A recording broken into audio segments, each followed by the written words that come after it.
Hey there, everyone, and welcome to BodyBags. I'll be your reviewer for today. I'm Lonnie from Tats, and yeah, I'm sure you know if you've been watching, keeping up with the videos this week. We've been reviewing movies from the year 2000, 2000, Y2K.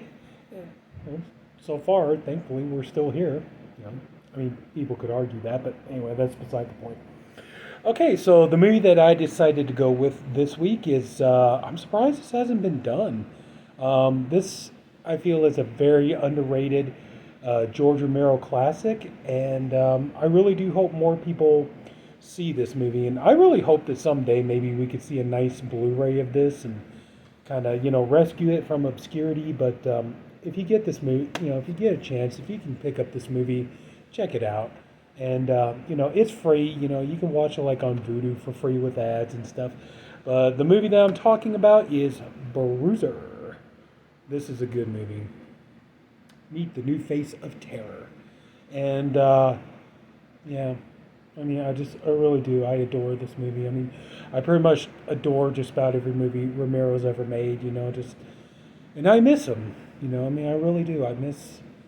I miss the movies he used to make, and I miss that he's not here to make those movies anymore. And I can't wait until October when the amusement park comes out on Blu-ray. I want to pick that up. But this I feel is such an underrated, really really good film. And the story is about a man named Henry Creedlow, played by Jason Flemyng, who you remember from movies like Seed of Chucky, From Hell, things like this. Um, Henry is basically, he's just kind of an average Joe. He's a really nice guy. Unfortunately, the problem is he's a little too nice, and we'll get to that in a minute. So Henry, he works at a magazine called Bruiser, and he works for a man named Milo, played by Peter Stormare, who, pretty much just about everybody's always going to remember him as the guy from Fargo who, cut up Steve Buscemi with with an axe and, sticking his body parts into the wood chipper. So I think a lot of people are going to remember him from that. But that's not to say he isn't memorable in this. So anyway, so he's working for this guy Milo, and he's best friends with Milo's ex-wife Rosie, and you can kind of sense an attraction there between the two of them, and so. But anyway, it's you think like Henry's going to be kind of this up and comer in the magazine and stuff like this. He's trying to build a nice house for he and his wife Janine, but just things are not going as planned. Um, First of all, you have the thing is like he works for Milo. Milo kicks him around, treats him like an underling, just craps on him every chance he can get. His wife Janine is absolutely, she's a horrible human being. I mean, she treats him like just dog crap. She belittles him. She verbally abuses him every chance she gets. She's just absolutely horrible to him. Henry, he has a buddy named Jimbo. And Jimbo seems like he's kind of a friend and all this kind of stuff, and he's like helping Henry invest his money to try to make more. But it's kind of weird because when Henry gets his returns, it seems like he's not making the kind of money he should be making. And then, and so come to find out, his buddy Jimbo is actually, scamming money from him, and just kind of giving Henry a little bit, but he's keeping most of it for himself. So, as you can see, so Henry, he's got people crapping on him all the time. And I think, either we've felt this way before in our lives or we've known people in our lives that are like this, people that are just, they try to be good people, but all that ends up happening, they just get shit on all the time. They get run over, they get stepped on, and everything else. So Henry, he goes to sleep one night, and then when he wakes up the next morning, his face looks something like this, and he has, basically what's happened is he's lost his identity, and he's lost his face, and there's only one way that he can get it back, and the only way he can get it back is he has to go and he has to take revenge on all the people that have done him wrong. he has to get revenge on his terrible wife.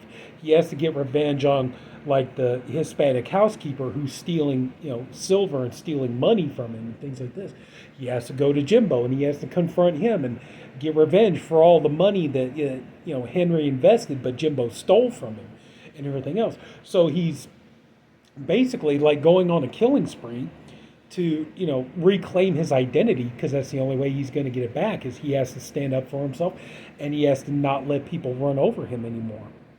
So as his, I guess, murder spree is going on, he ends up catching the attention of Detective McCleary, played by the awesome Tom Atkins, who just Tom Atkins. I mean, is there any movie that guy can't make just 20 times better? Every time you see him in a movie, it's like you light up, and you do when you watch this movie as well. And so now we're coming to a showdown where it's down to Henry and Milo, and so he's got to try to finally get his full identity back and to become the person that he is, or that he needs to be. He needs to get revenge on Milo, but at the same time he needs to avoid being captured by McCleary. And so how will it all end? And you get some fun scene. If you're a band of the Misfits, it's fun because the Misfits are in this. They play at the big finale, they play at a big party and stuff like that. So, but anyway, just oh man, this is such a good movie. It really is. It's well written. You get the fun.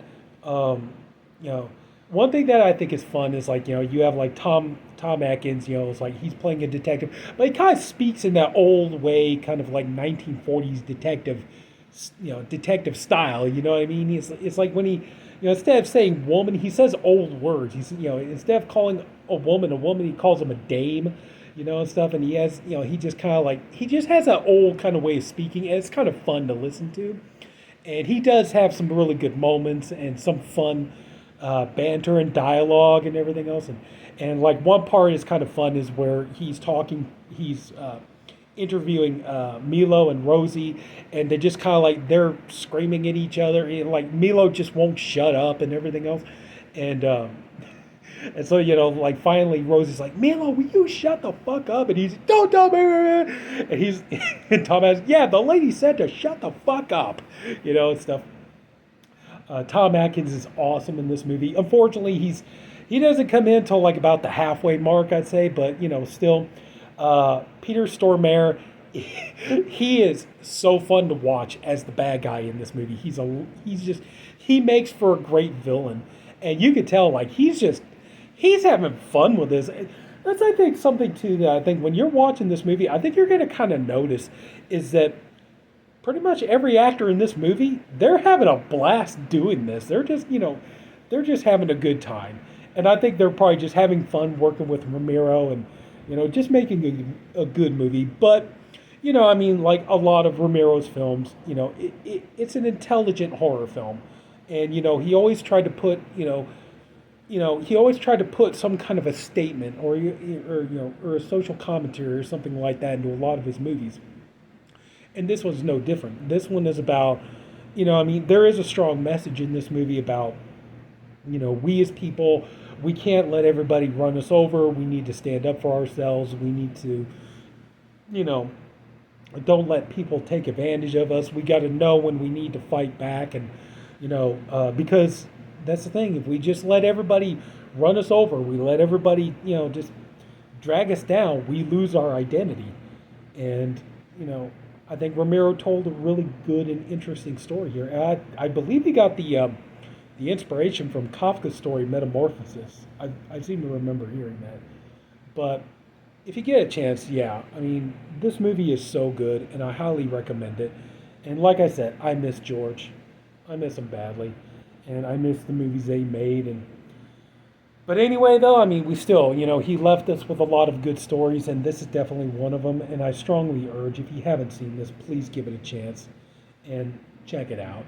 It may not be one of his zombie movies, but I promise, you're going to have a good, fun 90 minutes, and you're going to get a good story. And I think you'll feel a little bit better after watching this. In a way, I kind of do, It's like, But anyway, that's it. Wow, one of my shorter reviews.